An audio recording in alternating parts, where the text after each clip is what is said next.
सदगुरु जोगी पीर धाम से समझेंगे कि लोग जब संगत सवाली जन कीर्तन में नाचते क्यों है। क्या नाचना कीर्तन में सही है या गलत है, जब क्यों नाचते हैं। हम देखते हैं जगह जगह चौंकी होती है तो वहाँ संगत सवाली जन अपने आराध्य इष्ट देव या गुरु के लिए वहाँ उसमें नृत्य करते हैं और नाचते हैं। तो भगवान को पाने के लिए कई सारे मार्ग हैं, जैसे कर्म धर्म मार्ग, ये स्वर्ग तक सीमित है। ज्ञान मार्ग, ये ब्रह्मानंद तक हमें पहुंचाता है। और योग मार्ग, ये समाधि तक हमें पहुंचाता है। और चौथा भक्ति मार्ग। भक्ति मार्ग को ही प्रेम मार्ग कहते हैं, शरणागति मार्ग कहते हैं, समर्पण मार्ग में कहते हैं। तो कलयुग में सिर्फ भक्ति मार्ग, जब और युगों में भक्ति मार्ग के से साधना करने से हमें हमारा लक्ष्य प्राप्त होता है। क्योंकि बाकी मार्गों में हम अपने बल से चलते हैं और उसमें हमारा आगे जाके पतन होता है। बड़े बड़े ऋषि विश्वामित्र, पराशर जी जैसों का भी आगे जाके पतन हुआ। और भक्ति प्रेम मार्ग समर्पण मार्ग में हम गुरु के बल से चलते हैं। और कलयुग में कीर्तन प्रधान कहा गया, तो भक्ति मार्ग में नौदा भक्ति होती है, जिसमें कि श्रवण, स्मरण, कीर्तन, वंदन, अर्चन, दास, साख्य, आत्म निवेदन, ये 9 स्टेप होते हैं। उनमें से भी 9 में से कीर्तन को कलयुग में कीर्तन प्रधान कहा गया। और कीर्तन नाम गुण रूप लीला धाम को होता है, राधे इष्ट देव का या गुरु का, जो काल माया से परे हैं। जैसे कि विष्णु जी, कृष्ण जी और उनके आगे अवतार हो आदि शक्ति दुर्गा जी। और प्लस शर्त होती है कि गुरु बना के इनके बारे में ज्ञान लेके, पुराणों के बारे में ज्ञान लेके फिर ही भक्ति करें। तो अब कलयुग में कीर्तन प्रदान पहले 4 जो मार्ग हैं, जिसमें कर्म धर्म, ज्ञान योग और भक्ति प्रेम मार्ग, इन मार्गों में से सिर्फ भक्ति मार्ग पे चल के ही हमें अपना लक्ष्य प्राप्त होगा कलयुग में। और उसके बाद उस भक्ति मार्ग में से नौदा भक्ति में से भी कीर्तन भक्ति प्रधान है। और कीर्तन भक्ति में 3 भाव होते हैं। एक पिप्यासा भाव के गुरु नाम गुण रूप लीला दान का कथा करते हैं, जब कीर्तन प्रवचन करते हैं, और संगत जब मुरीद जब चेला चेली उसको सुनते हैं, ज्ञान प्राप्त करते हैं, इसको पपियासा भाव कहते हैं। दूसरा नारद भाव, जिसमें के भजन चलते हैं और साथ में साजबाज चलते हैं, ढोलक चलती, ढोल चलता है, चिमटा, हारमोनियम, बाजा, इसको नारद भाव का कीर्तन कहते हैं। पहले भगवान को पाने के लिए 4 मार्ग बताए, 4 में से भक्ति मार्ग प्रधान, भक्ति में से नौदा भक्ति में से कीर्तन भक्ति प्रधान। अब कीर्तन भक्ति में 3 भाव से कीर्तन होता है। प्यासा भाव से कि बैठ के सुनना हरिगुरु भगवान के बारे में, अपने अपने धर्म के, और कौन सा धर्म ग्रंथ पंथ हमें भगवान के किस रूप से जोड़ता है, उसकी क्या रहत मर्यादा है, उसके हिसाब से हम उस धर्म का शिष्टाचार और उस धर्म की मर्यादा रहत को फॉलो करते हैं। तो कईयों में निर्गुण निराकार निर्विशेष, जो मन बुद्धि इंद्रियों से परे परमात्मा ज्योत स्वरूप है, प्रकाश स्वरूप है, तो उसके लिए पिप्यासा भाव हो जाता है ब्रह्म ज्ञान का उपदेश करना या कथा करना, प्रवचन करना और सुनना। दूसरा प्लस साथ में हारमोनियम, बाजा, ढोल वगैरह, जो इसको नारद भाव कहते हैं। और तीसरा सबसे परम चरम भाव जो है, इसको हनुमत भाव कहते हैं, जिसमें भजन भी चल रहे हैं और प्लस साज भी चल रहे हैं और प्लस नृत्य भी हो रहा है। तो ये हनुमत भाव का कीर्तन होता है। हनुमत भाव के कीर्तन के लिए, नृत्य के लिए, ये नृत्य शिव पार्वती ने सबसे पहले कीर्तन भक्ति के साथ जोड़ा था। फिर ये दुनिया में आया धीरे धीरे चौकियों में। जब मीरा ने गुरु रविदास जी से ज्ञान प्राप्त किया तो कैसा भाव, फिर एक तारा पकड़ा, मेरे तो एक गिरधर गोपाल, उनके भजन गाए, साथ में एक तारा को साज पकड़ लिया साथ में, ये नारद भाव हो गया। और फिर शाम के लिए वो नाची, ये हनुमत भाव हो गया। ऐसे ही हर भक्ति मार्ग में हम देखेंगे के जो परम चरम सीमा भाव है, जैसे कृष्ण भगवान 64 कला संपूर्ण उनको कहा जाता है, तो सर्व कला संपूर्ण उनको कहा, उनका एक नाम है जो सबसे बढ़िया, उनको नटराज कहते हैं। एक हाथ में मुरली पकड़ी है, शंकर भगवान के पास डमरू है, हनुमान जी राम नाम में नाचते हैं, नारद मुनि जी नारायण नारायण करते हुए नाचते हैं। ऊपर तो संगीत चलता रहता है, गंधर्व जब देवता लोग सारे अपने परमात्मा के लिए, पूर्ण पिता परमात्मा के लिए नाचते हैं, क्योंकि परमात्मा रस है, आनंद है, मस्ती है, रोमांच है। तो इसलिए वो रस है, आनंद है, प्रेम है। तो इसलिए जब हम उससे जुड़ते हैं तो रस का लेवल, प्रेम का लेवल जब हमारे अंदर बढ़ना शुरू होता है, तो हम प्यासा भाव से फिर नारद भाव में जो प्रेम का वॉल्यूम है वो और बढ़ जाता है। उसके भाव में जो शक्ति है, जो उसकी लहरें हैं, उसको और ऊपर तक ले जाता है। फिर प्यासा से नारद भाव और परम चरम सीमा तक ले जाता है हमें। साथ में जब नृत्य जुड़ जाता है, उसको हनुमत भाव कीर्तन कहते हैं।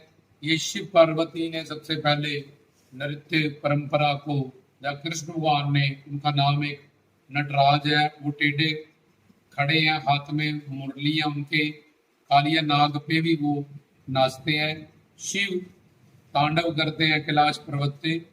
तो वो नृतक जो नाचने वाला है, जब उसके हाथ से ये लहरें और भाव उसके सिर परम चरम सीमा तक पहुंच जाता है, नृतक मिट जाता है, तो उसके अंदर फिर नृत्य प्रकट होता है। हम पूछ सकते हैं कि ये नृत्य कब प्रकट होता है?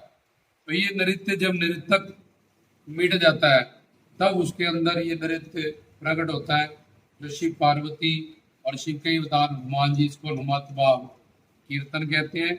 इसलिए ये हमारी जो प्रेम, ईश्वर के प्रति प्रेम है, भगवान के प्रति, उसको परम चरम सीमा तक ले जाता है। और उस वाइब्रेशन से जो ऑरा बनता है नाचने से, वो सारे नकारात्मक सोचों को नष्ट कर देता है। हर तरह का डिप्रेशन, स्ट्रेस, टेंशन और प्लस शारीरिक जो हमारी तंदुरुस्ती और मानसिक तंदुरुस्ती है, ये दोनों हमें, हम कीर्तन में जब नाचते हैं अपने आराध्य इष्ट के लिए, गुरु के लिए, तो हमें इसमें मानसिक प्लस इसमें शारीरिक लाभ मिलते हैं, जो हमें तंदुरुस्ती प्रदान करते हैं और सब रोगों से हमें मुक्ति देते हैं। और नाचते वक्त अपने हम हाथ उठाते हैं भगवान के लिए, ये पूर्ण शरणागति में कि हमने अपने आराध्य इष्ट के आगे सरेंडर किया है, समर्पण किया है। और इस धरती से हम उछलते हैं, जब कूदते हैं, तो ये धरती की जो फोर्स ऑफ ग्रेविटेशन है, जब इसी धरती से मिट्टी से पैदा हुए और मिट्टी में ही 84 लाख में हम मिलते जा रहे हैं, मरते जा रहे हैं, तो भगवान हमारा आराध्य इष्ट हमें अपनी तरफ खींच रहा है, बुला रहा है, अपने लोक में आनंद की, प्रेम की, शांति की। कुछ लोग ये सब चीजें पसंद नहीं करते हैं, क्योंकि उनको ऐसा ज्ञान नहीं है, वो भी पपियासा भाव तक ही है, जब वो भगवान के निर्गुण निराकार निर्विशेष रूप से ही जुड़े हुए हैं। इसलिए पर जो नाचने वाले हैं, वो अपने आराध्य इष्ट के लिए और गुरु के लिए नाचते हैं। किसी को अच्छा लगे उनकी खुशकिस्मती है, वो ज्ञानी है, वो समझता है। नहीं अच्छा लगे उसकी बदकिस्मती है, वो कीर्तन के रंग में नाचने वाले हैं। जब होने वाला जो नृत्य होता है, वो किसी को अच्छा लगेगा, जब बुरा लगेगा। नृतक इस चीज से परे रहते हैं, क्योंकि वो अपने प्रीतम प्यारे के लिए, अपने आराध्य इष्ट के लिए, अपने गुरु पीर के लिए, अपने संत महात्मा के लिए नाचते हैं, उनको भी बोर करने के लिए नाचते हैं। अब लोग संसार में नाचते हैं मनोरंजन, और शादियों में नाचते हैं, डीजों में नाचते हैं, किटी पार्टी, वो मनोरंजन की दुनिया में नाच रहे हैं। लेकिन यहाँ मनोरंजन नहीं है, वो यहाँ का जो नाच है वो निरंजन की दुनिया का होता है, जो कलंक से, निरंजन मतलब अंजन से परे, हर तरह के कलंक से जो परे है, उससे शारीरिक तंदुरुस्ती होती है, उससे मानसिक सारी चिंताएं मुट जाती है, उससे जो ऑरा क्रिएट होता है, उससे बहुत सारा सकारात्मक जो वो ऑरा होता है, जो संगत बाकी बैठी है उनको भी उसकी वाइब्रेशन प्रोवाइड होती है, उनको भी उसके ऑरे में जो वो क्रिएट होता है। और जितने ज्यादा लोग नाचेंगे उतना ही बड़ा ऑरा क्रिएट होगा, उतनी ज्यादा पॉजिटिविटी क्रिएट होगी, उतनी ज्यादा ही दुख टूटेंगे, मानसिक शांति होगी, शारीरिक दुख जाएंगे। इसलिए प्रेमा भक्ति में बड़े बड़े गुरु साधु संत की भी, धर्मात्मा भी, देवी देवता भी, 33 कोट सब अपने, और ये पूरी सृष्टि नाच रही है। ये खंड ब्रह्मंड, चांद तारे आकाश सूरज, हर जगह संगीत और नृत्य भरा हुआ है।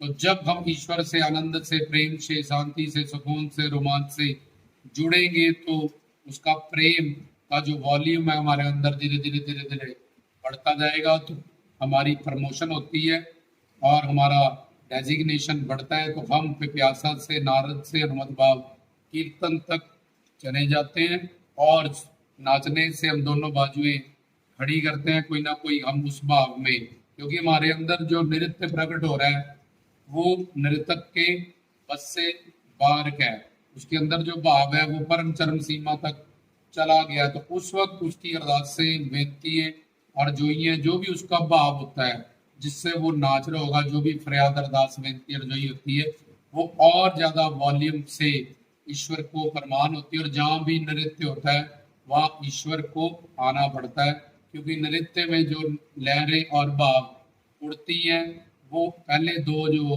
लेवल है वो उतनी परम चरम सीमा तक नहीं जा सकती, और तब हम भाव में रंगे होते हैं नाच के।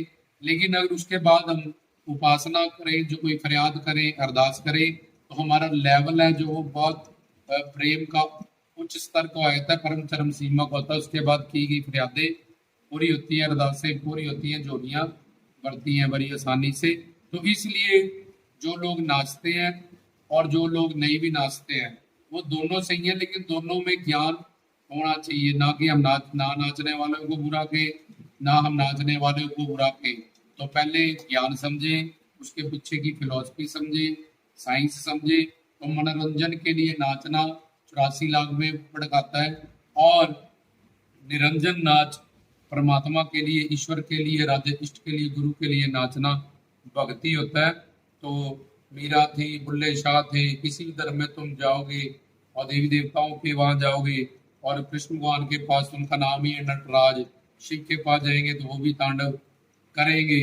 तो इसलिए हर कोई सृष्टि में जो आनंदित है, जो खुश है, जो रोमांच में है, मस्ती में, वो नाच ही रहे। लेकिन जो स्ट्रेस का, डिप्रेशन का, शोक का, इन सब बीमारियों से या शारीरिक कष्टों से ग्रस्त है वो इस चीज से परे रहता है। उसकी उतनी प्रमोशन नहीं हुई या उसके ज्ञान के अभी जो कंसेप्ट है वो क्लियर नहीं हुए। तो इसलिए नाचना किसी भी एंगल से गलत नहीं है, और उल्टा एक बहुत बड़ा वरदान है, हमारा प्रमोशन है। पिप्यासा भक्ति से, नारद भाव से, अनुमत भाव, इस भाव में फायदे ही फायदे है, जिसको वेद शास्त्रों, ग्रंथों, पंथों ने भी प्रमाणित किया है। तो शिव पार्वती ने ये नृत्य कला को शुरू किया था, कृष्ण भगवान ने इस पे मोहर लगाई। सब ऋषि मुनिया गोपियां बन के महारास में नाचे। फिर सब वेद पुराण की जो ऋचाएं हैं वो गोपियां बन के वहां नाची। ब्रह्मा विष्णु शंकर सवांश अवतार है जो सिद्ध पुरुष है, वो गोपियां बन के महारास में नाची। जो अनन्य प्रेम करने वाले हैं भगवान से, कृष्ण भगवान से, जब अपने रात वो उस रास में नाचे। तो नृत्य तब प्रकट होता है जब नृत्यक के बस से बाहर हो जाता है उसका प्रेम, उसका भाव, उसका लहर। उस वक्त वो अपने भगवत रूप में अपने भगवान से, ईश्वर वो कल्ला नहीं नाच रहा था, उस जगह पे जहाँ सारे नाचते हैं वहाँ ईश्वर की मौजूदगी होती है। उस जगह पे ईश्वर को आना पड़ता है, क्योंकि वो परम चरम सीमा तक सरेंडर हो तो उसका भाव, प्रेम परम चरम सीमा तक चला जाता है।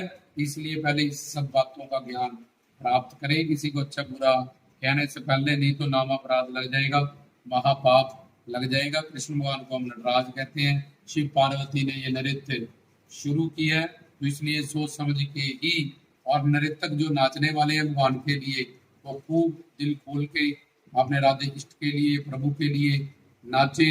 और अपने भाव पे ऐसा कंट्रोल भी होना चाहिए कि तुम नाच रहे हो और औरों को धक्के दे रहे हो, ये वो। पर एक स्टेज ऐसी आ जाती है जब हमारा नृत्य, हम अपने आप को ही भूल लेते हैं, हमारी होंद खत्म हो जाती है। लेकिन फिर भी अपना भाव पे अपना कंट्रोल होना चाहिए। और मस्ती में अंदर का जो नाच हमारे में प्रकट हो रहा है उसको हम देखेंगे। जब हम नाचते हैं हमारा अपने पे कोई कंट्रोल नहीं रहता, तो हम थोड़ा संगत से साइड होके अपने भाव से जो भी हमारे अंदर नृत्य प्रकट हो रहा है, जो भी स्टेप्स प्रकट हो रहे हैं, उनको प्रकट होने दें ताकि हमें उसका पूरा फल मिले, ताकि हमारी सोच उसमें ना जुड़े कि लोग क्या कहेंगे, लोग क्या कहेंगे, ऐसा करूंगा तो वैसा। तो ये तुमने नृत्य को अपनी मन बुद्धि के अंडर कर लिया, तुम उसमें अपने नृत्य को, भगवान के प्रेम को, उन लहरों को प्रकट होने दो। अगर ऐसा कुछ है तो थोड़ा हटके साइड पे जाए, अलग जगह, खुली जगह, तो वहां नाचो। बुल्ले शाह तो बिना साजों के ही नाचते थे, लोग उनको मजाक करते थे कि भाई तू ढोल ढगाड़ा तो नहीं बज रहा, तो पता ना साजा ते बुला नचिया इश्क दे, साजा ते ना ढोल थे ना वाजे थे, बुला नचिया इश्क दे। उसके अंदर अल्लाह की ध्वनि या नौ नाद जब प्रकट हो जाते हैं तो बाहर के संगीत की भी जरूरत नहीं पड़ती, बंदा ऐसे ही बिना साज के भी वो नाचना शुरू हो जाता है। ये परम चरम सीमाओं की बातें हैं जो भक्ति तक, प्रेम तक, यहाँ तक पहुंचे हैं। इसलिए ये सब चीजें उपासना है, भक्ति है, और उसकी परम चरम सीमाओं की बात है। जो यहाँ तक पहुंचे ही नहीं है उस बेचारे को पता नहीं है। जब वो वहां पहुंचेगा, जब उसके अंदर ये नृत्य प्रकट होगा, तब उसको पता चलेगा कि नचाने वाला या नाचने वाला कोई और होता है, ना कि वो बंदा। जय बाबा।